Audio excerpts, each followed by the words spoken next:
Salut tout le monde et bienvenue sur la chaîne de Poudlard et Anima. Je vous retrouve pour cette nouvelle vidéo où je vais essayer de gérer un peu plus mon cadrage. Voilà, donc c'est déjà mal parti. Et puis la luminosité est un peu meilleure que la dernière fois, donc j'espère que cette vidéo rendra un petit peu mieux que la première. C'est un peu mon objectif du jour. Je voudrais commencer par vous remercier pour tous les retours que j'ai eu sur la toute première vidéo parce que ça m'a fait vraiment trop chaud au cœur. Vous avez été énormément à me partager en story sur Instagram, à m'envoyer des messages, à commenter la vidéo, enfin c'était hyper enrichissant et ça m'a vraiment motivée à continuer. Donc j'espère que la suite vous plaira tout autant. Et j'ai vraiment trop hâte de pouvoir vous proposer tous les prochains contenus auxquels je pense, auxquels je réfléchis depuis déjà un petit moment. Je viens vous reparler d'un livre qui me tient très à cœur et à qui j'avais envie de consacrer ma deuxième vidéo sur la chaîne. Il s'agit de Les fiancés de l'hiver de Christelle Dabos, qui est le premier tome de la Passe Miroir. Et dans la dernière vidéo, je vous avais dit que la Passe Miroir était ma saga préférée, donc c'était un petit peu logique que je vous en parle dans cette nouvelle vidéo. Mais j'ai une très bonne excuse, de toute façon j'ai toujours de très bonnes excuses pour parler de la Passe Miroir. Voilà. En fait, Éléonore, dont je vous mettrai le pseudo par ici et je vous mettrai la page Instagram en barre d'infos, a organisé un petit challenge de lecture polaire. J'adore le concept, donc pendant l'hiver on avait une petite liste de romans à lire et en fonction de si on fait telle ou telle action, en fait on va valider des menus. Je vous laisse aller voir le post en question, c'est très mal expliqué, je l'explique très mal, donc vous irez. Et du coup, l'une des catégories à valider pour valider un certain menu était de lire un extrait du roman en question. Du coup, je vais vous parler un petit peu de l'histoire de la Passe Miroir tout d'abord pour ceux qui ne la connaissent pas. Si vous ne la connaissez pas, foncez, lisez la Passe Miroir parce que c'est une pépite. Voilà. Donc, dans ce premier tome, on va suivre Ophélie, notre petite héroïne que j'adore, qui vit sur l'Arche d'Anima. Alors, l'Arche d'Anima, au début, on comprend pas trop ce que c'est. Imaginez une île flottante. Bah voilà, c'est un peu à ça que ressemble Anima. Et sur Anima, les gens ont des capacités un petit peu particulières et ils sont capables d'animer les objets par leur volonté. C'est un pouvoir familial qu'ils ont hérité de leur esprit de famille qui s'appelle Artémis. On va suivre Ophélie. Au tout début de l'histoire, elle entre aux archives familiales où son grand-oncle, qui est aussi son parrain, travaille. Et elle va annoncer à son grand-oncle que bah ça y est, elle a été mariée, et elle a été mariée à quelqu'un qui n'habite pas sur Anima. Elle a été mariée à quelqu'un qui habite au pôle. Donc le pôle, bah imaginez, il y a plusieurs îles flottantes, et bah le pôle c'est une autre île flottante qu'Anima. Donc ils ne savent absolument rien de ce nouveau mari qui va arriver, qui va l'arracher à sa patrie, voilà.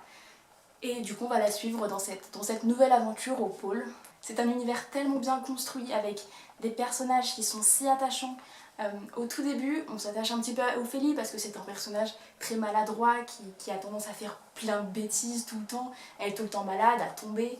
Moi je l'adorais dès le début. J'ai commencé à lire cette saga en 2015 et j'ai lu 5 fois ce tome depuis. Il est absolument explosé, hein, vous pouvez le voir. Mais dès le début je me suis attachée à Ophélie. Et on met un peu plus de temps à s'attacher à Thorn, du coup, qui est son mari. Mais clairement, moi, au bout de ça, j'étais attachée à lui, voilà. Donc je vais vous lire un extrait qui se passe au tout début du roman, donc c'est à page 87 il me semble. Et c'est une scène entre du coup Ophélie et son grand-oncle, avant qu'elle quitte Anima. C'est un de mes extraits favoris. Vous allez voir qu'en fait c'est le tout premier post-it que j'ai mis dans la saga, c'est celui-là.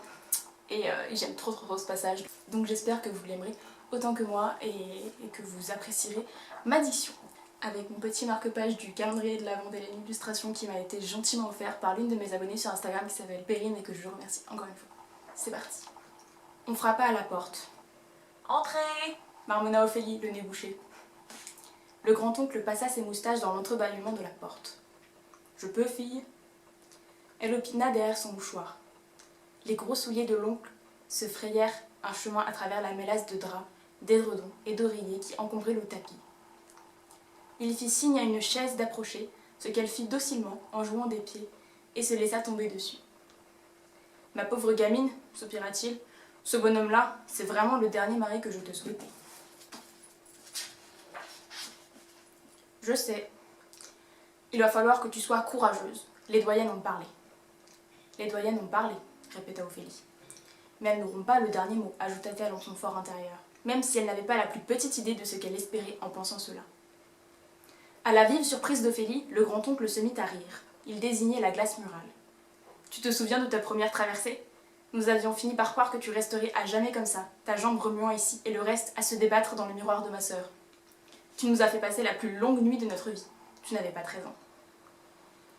J'en ai gardé quelques séquelles, soupira Ophélie, en contemplant ses mains qu'elle voyait éclater en morceaux à travers ses lunettes cassées. Le regard que le grand-oncle lui adressa était brusquement devenu sérieux. Précisément.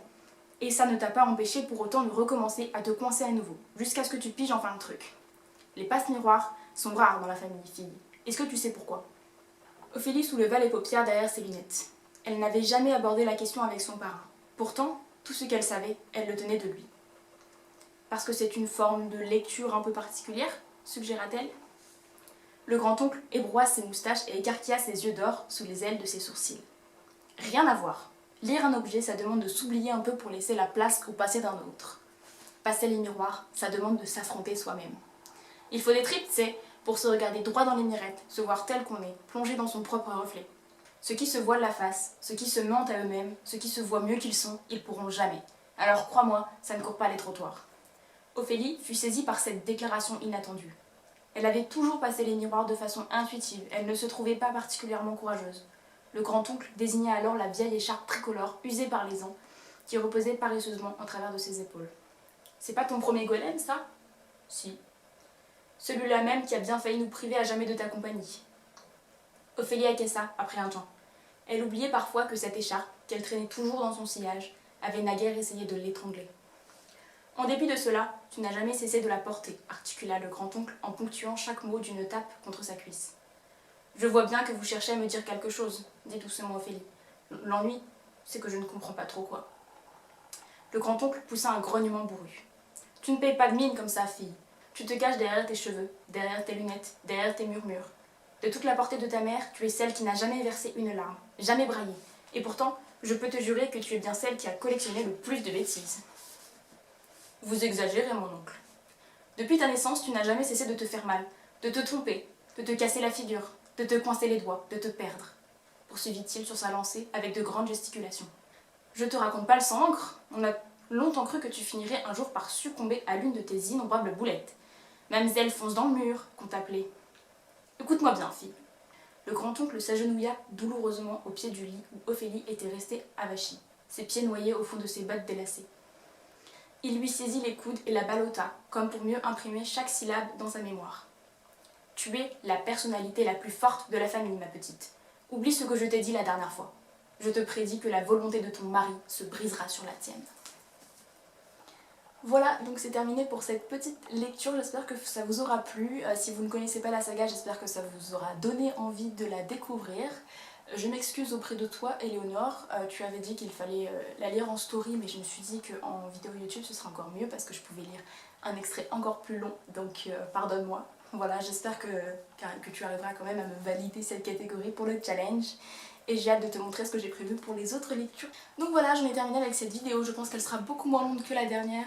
Et c'est peut-être pas plus mal parce que la dernière était vraiment très longue. J'espère qu'elle vous aura plu, dites-moi en commentaire si vous avez lu La Passe-Miroir, ce que vous en avez pensé.